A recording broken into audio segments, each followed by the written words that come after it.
दोस्तों आज पेश है मायावन के कैदी। ये कवर चित्र है दोस्तों।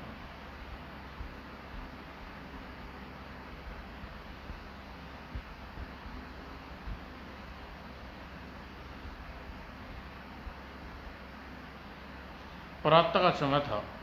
खड़गपुर का राजकुमार विश्वजीत अपने पिताजी विष्णुजीत के पास पहुंचा। पिताजी महाराज, मैं आखेट करने के लिए सतरंगी वन में जाना चाहता हूँ। राजकुमार, हम जानते हैं आखेट करना तुम्हारा प्रिय शौक है। जाओ, हमारी ओर से तुम्हें सतरंगी वन जाने की किया है। तब घोड़े पर चढ़कर राजकुमार विश्वजीत सतरंगी वन जा पहुंचा। वहां उसका एक आश्रम के समीप से गुजरा। इस आश्रम में सभी वासी निराश मुंह लटकाए क्यों खड़ी हैं? इनके चेहरे पर दुख की छाया क्यों डोल रही है? घोड़े से उतरकर वह आश्रम वासियों के पास पहुंचा। क्या बात है, आप सब दुखी हैं से प्रतीत हो रहे हैं। यहाँ कोई दुखद घटना हो गई है? उसकी आवाज़ सुनकर आश्रम वासियों ने उसकी ओर देखा। एक आश्रमवासी ने उसे बताया, प्रसिद्ध भविष्य करता हुआ दुर्लभ जड़ी बूटियों का ज्ञाता पारस ऋषि का पुत्र दिवाकर आज लंबी बीमारी के पश्चात निधन हो गया है। ओह, तो यह बात है, इसलिए आप इतने दुखी हैं। विशिष्ट तत्काल ही कुटिया में गया। सभी दिवाकर के शव के पास खड़ा हो। शव के पास शोकपुर पारस ऋषि बैठा हुए थे। विश्वजीत ने अपनी संवेदना प्रकट की। ऋषिवर, मैं खड़गपुर का राजकुमार विश्वजीत हूँ। आखेट करने इस वन में आया था। आपके आश्रम के बाहर दुखी आश्रम वासियों से पता चला कि आपके पुत्र का निधन हो गया। मुझे दुखद समाचार पाकर सुनकर अपार दुख हुआ। राजकुमार, यह तो संसार है, इसमें आवागमन तो लगा रहता है। इतना कहकर पारस ऋषि ने पुनः गर्दन झुका ली और विश्वजीत कुटिया से बाहर आ गया। ऋषि का युवा पुत्र दुखद मृत्यु देखकर उसके मन खिन्न हो उठा। अब उसे आखेट न किया जा सकेगा, अतः यही सोचकर खड़गपुर लौट चलना चाहिए। यह सोचकर विश्वजीत घोड़े पर बैठा और वह आश्रम खड़गपुर लौट पड़ा। इस घटना के 15 दिन पश्चात विश्वजीत सतरंगी वन से पुनः पारस ऋषि के आश्रम में पहुंचा। राजकुमार विश्वजीत, क्या आप आज इस वन में आखेट खेलने आए हैं? नहीं ऋषिवर, आज मैं इस वन में आखेट करने नहीं, वरना आपके पास कुछ प्रश्नों के उत्तर पूछने आया हूँ। तो पूछिए राजकुमार, मुझसे क्या पूछना चाहते हो? ऋषिवर, उस दिन जब आपका पुत्र मृत्यु हो गई थी और आप उसके पास बैठे संवेदना प्रकट करने आया था, तब एक बात मेरी समझ में नहीं आई ऋषिवर। लोग कहते हैं आप आने वाले भविष्य और भूत वर्तमान सभी को जानते हैं। आगे क्या होने वाला आपको इस बात की सूचना है, पहले से हो रहती है। इसके साथ ही आप दुर्लभ जड़ी बूटियों के द्वारा अपने आद्य से आद्य रोगों का सफल उपचार करते हैं। फिर आपने समय रहते अपने पुत्र का उपचार करके उसे जीवित दान क्यों नहीं दिया? और इससे पहले अपने पुत्र होने वाली व्यक्ति को क्यों नहीं जाना? क्या आप मेरे इन प्रश्नों का उत्तर देंगे ऋषिवर? राजकुमार, तुम्हारे प्रश्नों का उत्तर देकर मैं तुम्हारी जिज्ञासा को अवश्य शांत करूंगा। तो सुनो, करने को मैं सब कुछ कर सकता था, लेकिन होनी के आगे मनुष्य को कुछ भी नहीं कर सकता। होनी हर हाल में होकर रहती है। मैं पहले ही जान गया था कि एक लंबी बीमारी के पश्चात मेरे पुत्र की मृत्यु हो जाएगी और कोई भी उपचार करने के पश्चात मृत्यु नहीं टल सकती। उसकी जीवन रेखा ही इतनी थी।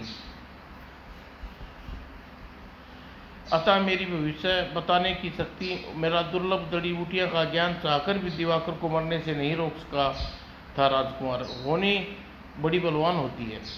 गलत ऋषि, गलत। मैं आपकी बात असहमत हूँ।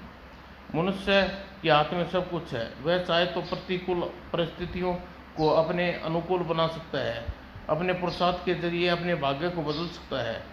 राजकुमार, तुम्हें सोचने की दृष्टिकोण गलत है। मैं बार बार यही कहूँगा कि होनी को कोई नहीं टाल सकता, न ही तुम, न ही मैं, न ही तुम। वह होकर रहती है।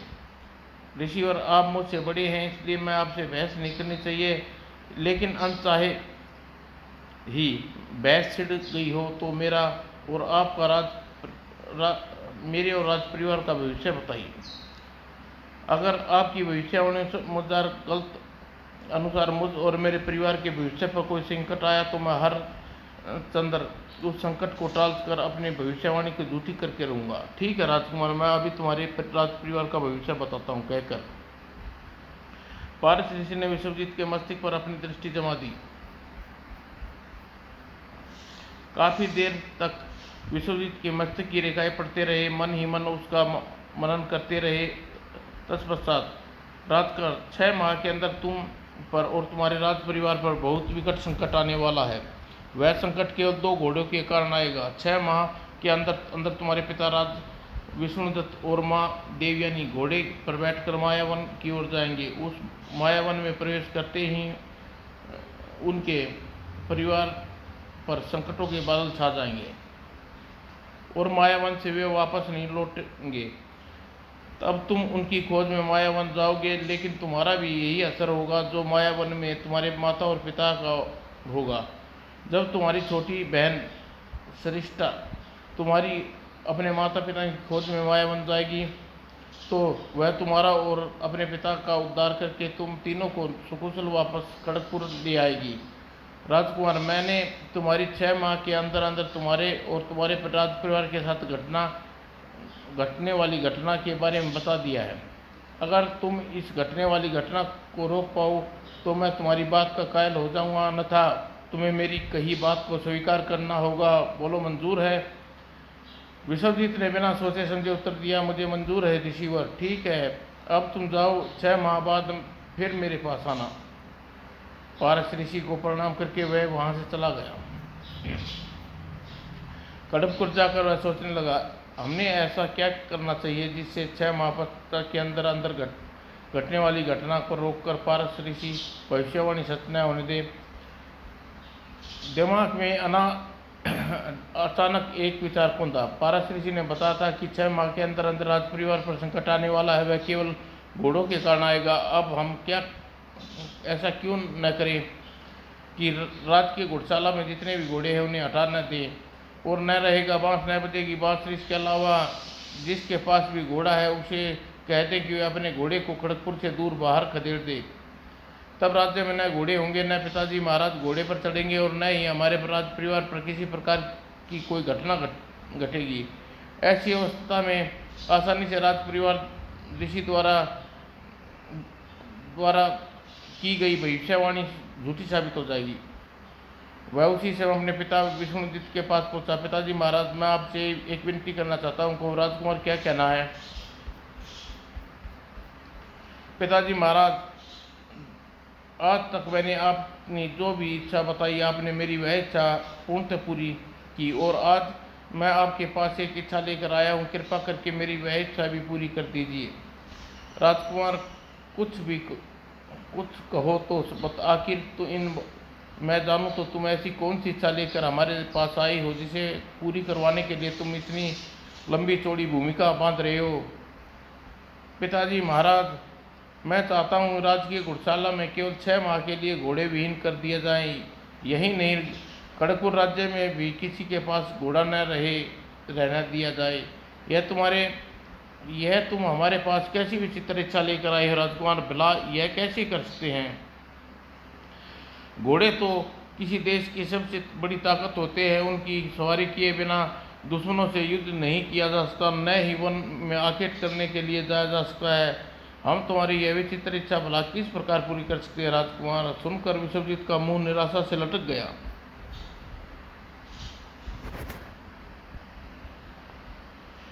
फिर वह किसी प्रकार हिम्मत करके विष्णुजीत से बोला, पिताजी महाराज, मैं सोचता था कि आप मेरी यह जरा सी इच्छा अवश्य पूरी करेंगे, पर शायद अब मैं गलती पर था। आपने मेरी इच्छा पूरी ठुकरा कर वह भ्रम तोड़ दिया। इतना कहकर विष्णुजीत को प्रणाम किया और मुड़कर कक्ष से बाहर की ओर चल पड़ा। उसे जाते देख, आज तक मैंने विश्वजीत की हर इच्छा पूरी की है, आज इसकी इच्छा ठुकरा कर लगता है मैंने इसके दिल पर ठेस पहुंचाई है। मुझे विश्वजीत की यह इच्छा पूरी कर देनी चाहिए। यह सोचकर उसने जाते हुए विश्वजीत को आवाज़ दी, ठहरो विश्वजीत, हमारे पास वापस लौट कर आओ। विश्वजीत का कथन सुनकर पिताजी विश्वजीत वहीं रुक गया और वापस मुड़कर विष्णुजीत के पास पहुंचा। तत्पश्चात विश्व राजकुमार, हम तुम्हारी इच्छा अवश्य पूरी करेंगे। आज ही राज के घुड़सवाला के सारे घोड़े हम नगर के बाहर भिजवा देंगे और नगरवासियों को भी ऐसा करने का आदेश देंगे। पिताजी महाराज, ऐसा करने से साथ साथ आपने एक कार्य और करना पड़ेगा। कौन सा कार्य राजकुमार? आप 6 माह तक भूल कर भी घोड़े की सवारी नहीं करेंगे। ठीक है, हम तुम्हारी यह बात भी मान लेते हैं, पर यह बताओ तो हमने यह सब क्यों करवाना चाहते हो? पिताजी महाराज, इसकी एक खास वजह है, पर क्षमा करें, इसके विषय में आपको अभी नहीं बता पाऊंगा। हाँ, समय आने पर आपको सब कुछ बता दूंगा। तभी उसी समय विष्णुजीत ने प्रधानमंत्री भजदेव को बुलाकर आदेश दिया। प्रधानमंत्री जी, हमारी घुड़सवारी में जितने भी घोड़े हैं उन सबको 6 माह के लिए खड़गपुर से बाहर भिजवा दो। यह आप कैसे आदेश दे रहे हैं महाराज? प्रधानमंत्री जी, हमारे राजकुमार की ऐसी इच्छा है। तुम जानते हो कि हम राजकुमार विश्वजीत की हर इच्छा पूरी करते हैं। ओह, कहकर भजदेव चुप हो गया। तब विष्णुजीत ने पुनः कहा, प्रधानमंत्री जी, घुड़शाला के घोड़े खाली करवाने के साथ साथ खड़गपुर राज्य में भी घोषणा करवा दी जाए, आज से 6 माह के लिए कोई भी नागरिक अपने पास घोड़े नहीं रखेगा। जो आज्ञा महाराज। इस प्रकार विष्णुजीत के आदेश पर खड़गपुर के सभी घोड़े राज्य से बाहर निकाल दिया गया। महाराज ने यह क्या किया? किसी को राज्य में की सबसे बड़ी शक्ति का प्रतीक घोड़ा को राज्य से बाहर खदेड़ दिया। पता नहीं महाराज को यह क्या सूझा। बेचारा घोड़ा, आखिर ऐसा कौन सा जुल्म हो गया जिसके बदले में इन्हें यह सजा मिली? जब राज्य के सारे घोड़े राज्य से बाहर खदेड़ दिए गए, अब देखता हूँ पारसरी मुझे भविष्यवाणी कैसे सच होती है। इस घटना के घटे धीरे धीरे 4 माह बीत गए। एक दिन खड़गपुर के राज्य की सीमा पर, घोड़ा लेकर कहाँ जाता है? सैनिकों, मुझे खड़गपुर में प्रवेश करने दो। मैं घोड़ों का व्यापारी हेमचंद हूँ। मैं राजा विष्णुजीत से मिलकर उन्हें अच्छी नस्ल के घोड़े बेचना चाहता हूँ। नहीं, हम तुम्हें घोड़े के साथ खड़गपुर में प्रवेश नहीं करने देंगे। महाराज को ऐसा ही आदेश है। ठीक है सैनिक, मैं यहीं पर रुक जाता हूँ। आप एक कम से कम सूचना तो दो। यदि उचित समझे तो मुझे मुलाकात कर लेंगे, वरना यहीं से वापस लौट जाऊँगा। हाँ, यह ठीक रहेगा। एक सैनिक राजा विष्णुजीत को सूचना देने चला गया। जिस समय सैनिक ने महाराज से जाकर यह सूचना विष्णुजीत को दी, उसी समय रानी देवयानी उनके पास बैठी थी।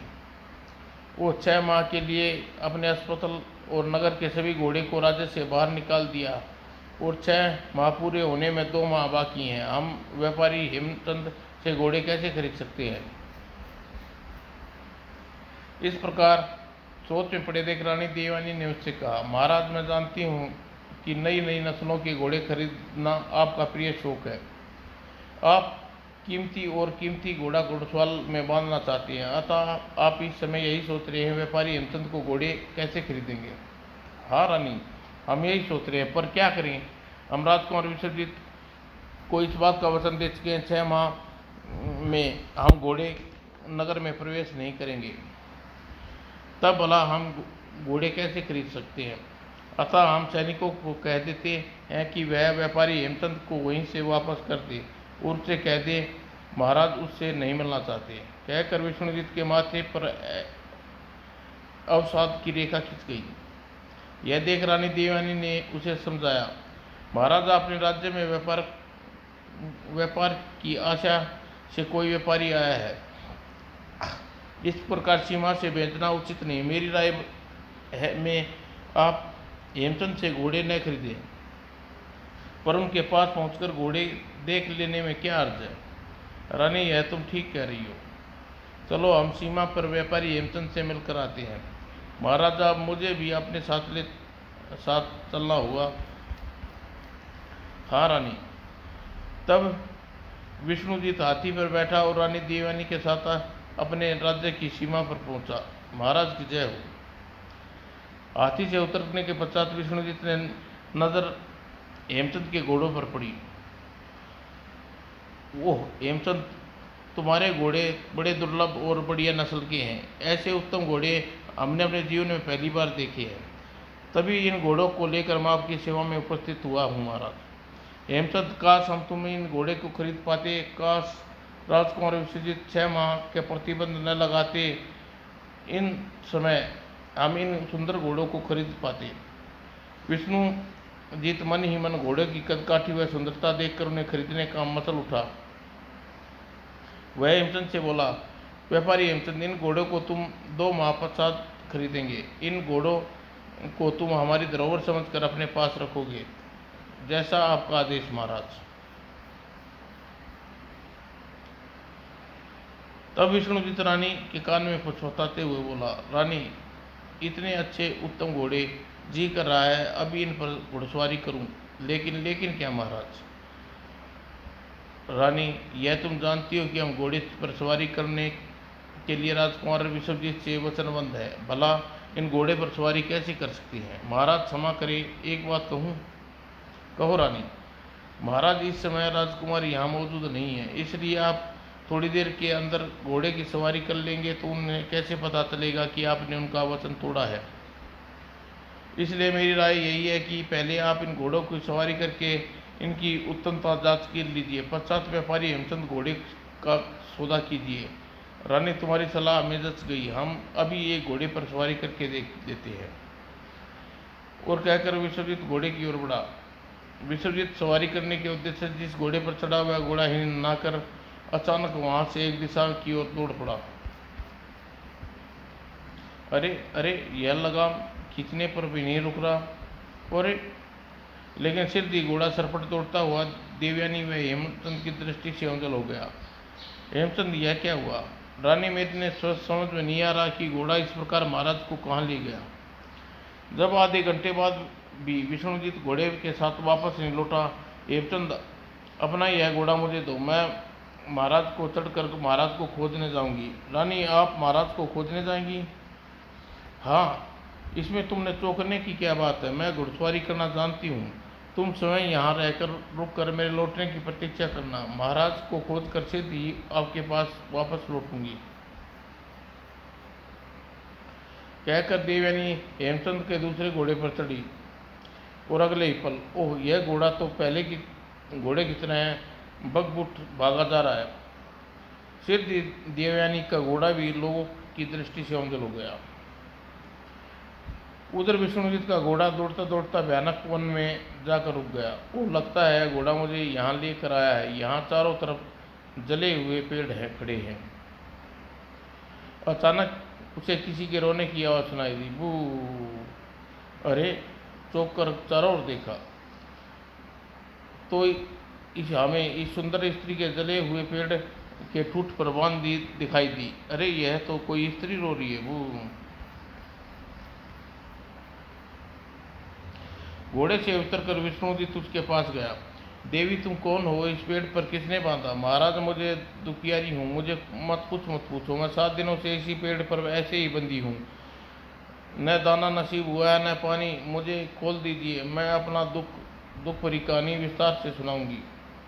विष्णुजीत स्त्री की पर दया आ गई। वह उसे बंधन खोलने के लिए आगे बढ़ा, लेकिन जैसे ही उसने स्त्री को स्पर्श किया,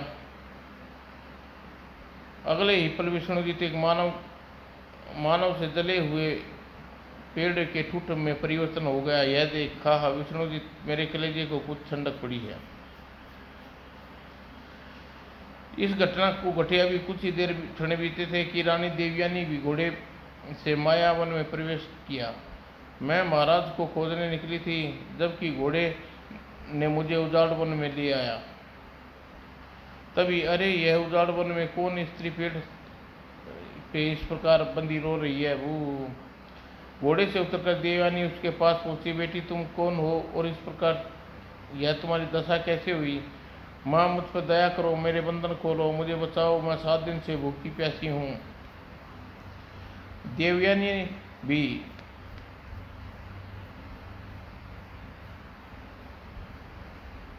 ओह, तुम तो बड़ी दुखियारी मालूम होती हो। मैं तुम्हें अभी बंधन मुक्त करती हूँ। देवयानी उसके बंधन खोलने आगे बढ़ी। जैसे ही उसने उस स्त्री के स्पर्श किया, ओह, देवयानी भी जलाठुट बनकर खड़ी हो गई। हा हा, देवयानी, तू भी मेरे जाल में फंस गई। इधर जब पूरा दिन बीत गया, सैनिकों ने हेमचंद से कहा, धूर्त व्यापारी, न जाने तेरे घोड़े कैसे थे, वे तो हमारे महाराज और महारानी को लेकर चंपत हो गए। अब तुझे नहीं छोड़ेंगे, तुझे पकड़कर कारागार में बंद करेंगे। मेरा इसमें कोई दोष नहीं सैनिकों, न तुम मुझे इसमें कोई चाल है, छोड़ दो भाइयों। हेमचंद सैनिकों के सामने गिड़गिड़ाया, लेकिन सैनिकों ने उसकी गिड़गिड़ाहट का कोई उत्तर असर नहीं हुआ। सैनिकों, इसे चालबाज को पकड़कर ले चलो। अगले ही पल सैनिक उसे घसीटते हुए हेमचंद को ले गए और उसके कारागार में बंद कर दिया।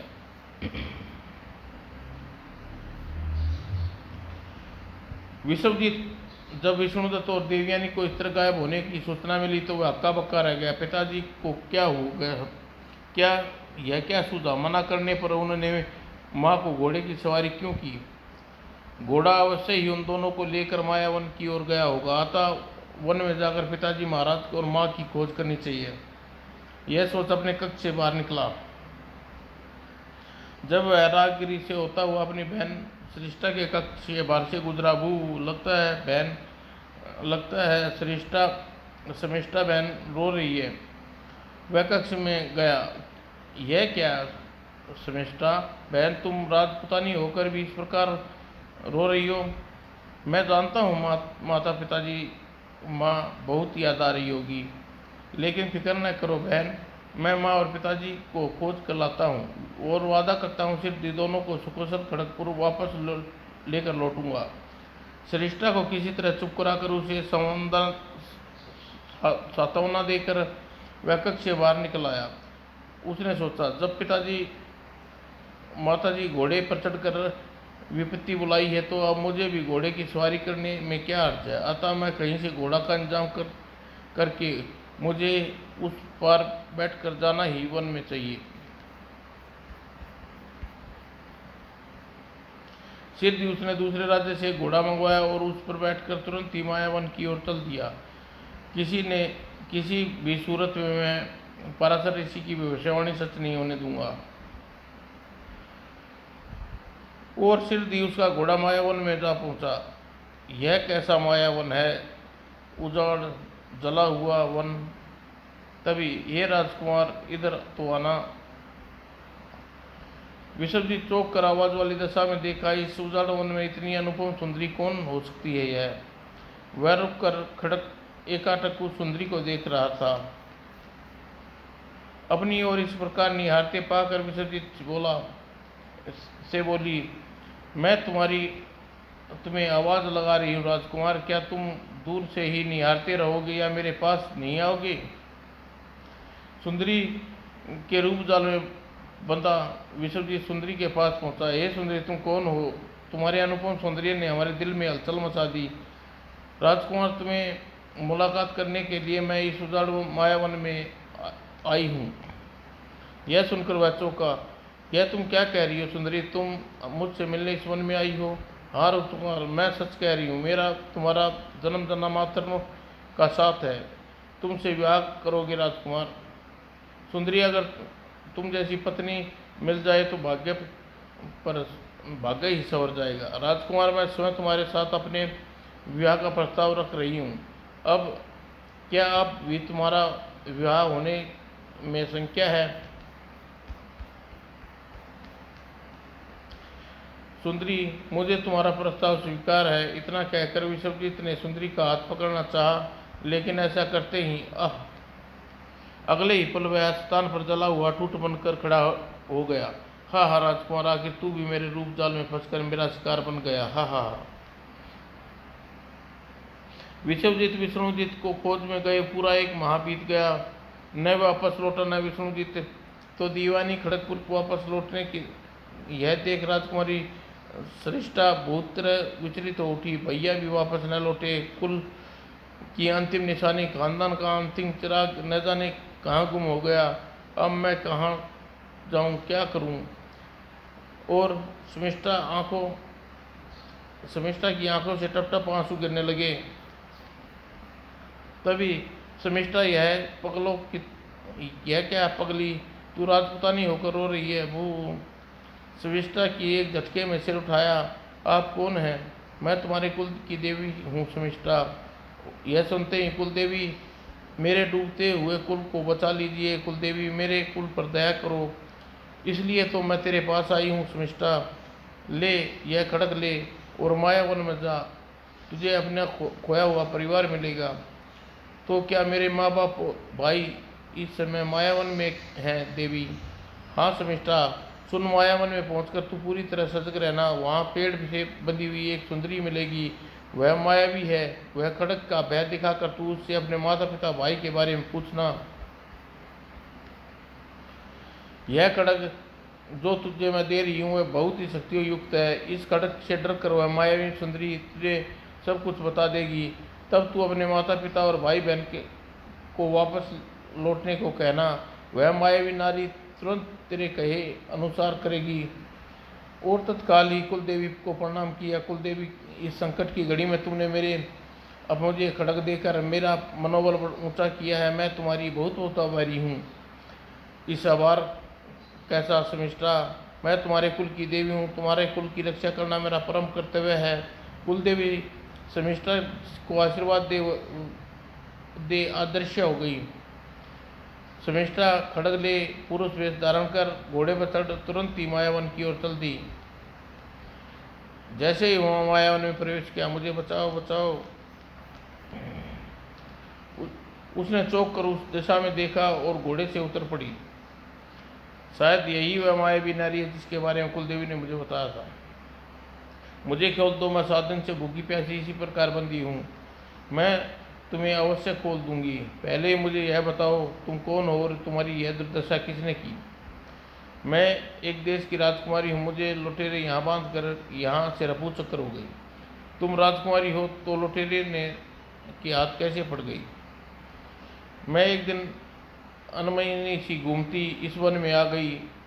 यहाँ पर पहुंचकर मेरा यह हाल हुआ। जो तुम अपनी आंखों से देख रही हो वह 7 दिन से इसी तरह बंदी खड़ी हूँ। न कुछ खाया है, न 7 दिन से सो पाई हूँ। देखो तुम सरासर झूठ बोल रही हो। तुम झूठ मत बोलो। अगर तुम राजकुमारी होती तो अकेले इस उजाड़ वन में न आती। भी गई होती तो 7 दिनों तक तुम्हारे राज्य वाले क्या तुम्हारी खोज खबर न लेते? और यदि कोई लुटेरा के हाथों में पड़ गई थी तो तुम्हारे गले में आभूषण सुरक्षित कैसे रह गए? कोई लुटेरा बिना लूटे तुम्हें कैसे छोड़ गया? शमिष्ठा की सारी बात सुनकर मायावी नारी कुछ सहमी।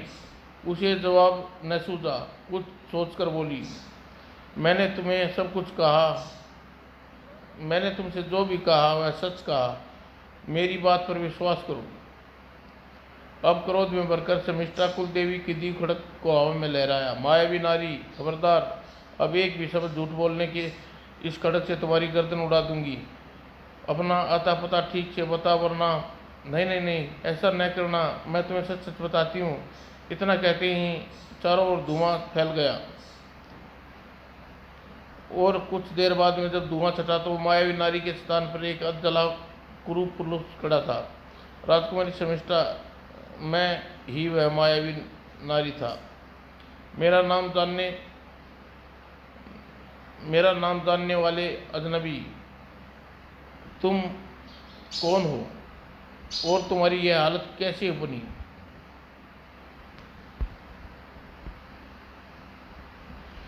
मैं तुम्हें सब कुछ बता दूंगा राजकुमारी। पहले अपनी कुलदेवी की दी हुई खड़ग तुम मेरे सामने से हटाओ। इस खड़ग को देखकर भय से मेरी कपकपी छूट रही है। और शमिष्ठा ने तुरंत ही ऐसा किया। तत्पश्चात, राजकुमारी शमिष्ठा, मैं उजाड़ वन का देवता हूँ। इस वन में उजाड़ हालत में तुम्हारे पिता ने पहुँचाया है। मेरे पिता ने? हाँ राजकुमारी, पहले यह वन ऐसा न था जैसा कि तुम इस समय देख रही हो। 2 वर्ष पहले यह उजाड़ वन हरा भरा था। इसमें चारों ओर फलों और हरियाली थी। 2 वर्ष पहले एक दिन तुम्हारे पिताजी आके विष्णु जीत इस वन में आके खेलने आए थे और तेज आंधी चल रही थी, क्योंकि उन दिनों पतझड़ का मौसम था। सो पतझड़ में सूखे पत्ते हवा में चारों ओर उड़ने लगे। तुम्हारे पिता के ऊपर कुछ पत्ते गिरे। क्रोधित हो उठे। क्रोध में भरकर उसने उसी समय अपने सैनिकों को मायावन के हरे भरे पेड़ों में आग लगा देने का आदेश दिया। सैनिकों ने अपने राज्य का आदेश का पालन किया। पालन कर पलक झपकते ही हरा भरा मायावन उजाड़ होकर रह गया। अपने वन की यह दशा देख मेरे हृदय बुरी तरह काया करा उठा। दुखी होकर मैंने तुम्हारे पिता से श्राप दिया कि तू जिस प्रकार मेरे वन को वृक्षों को जलाया है, उसी प्रकार मैं तुझे और तेरे परिवार को सिद्ध बदला लूँगा। सो उसी बदले की आग में जलते हुए मैंने तुम्हारे पिताजी, माँ, भाई को यहाँ बुलाकर अपना कैदी बना लिया। मैं तुम्हें भी कैद करना चाहता था, पर कुलदेवी की खड़ग ने तुम्हारी रक्षा कर ली। इतना कहकर वन देवता चुप हो गया। तब शमिष्ठा ने उससे कहा, वन देवता, मेरे पिता ने तुम्हारे वन के साथ जो दुर्व्यवहार किया है, इसके लिए क्षमा मांगती हूँ। और अब यह बताओ, मेरे पिता और भाई तुम्हें यहाँ कहाँ कैद किया है हुआ है? कृपा करके उन्हें अपनी कैद से आज़ाद कर दो। राजकुमारी, सबसे पहले इस वन में तुम्हारे पिता आए थे और मैं पेड़ से बंधे नारी के रूप में मिला। उसी हालत में तुम्हारा माँ और भाई मिला।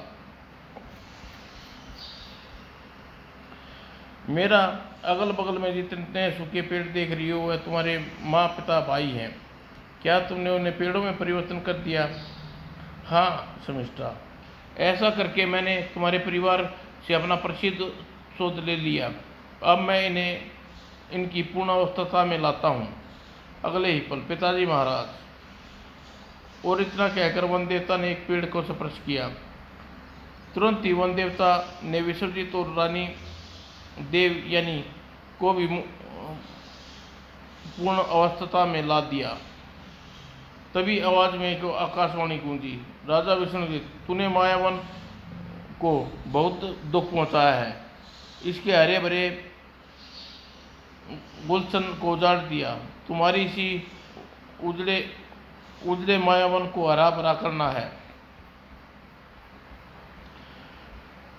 शमिष्ठा ने कुलदेवी की खड़ग लेकर जगह जगह खड़े अजले पेड़ों के चारों ओर से खोदा। ऐसा करने से मायावन पहले की तरह तत्काल हरा भरा हो जाएगा।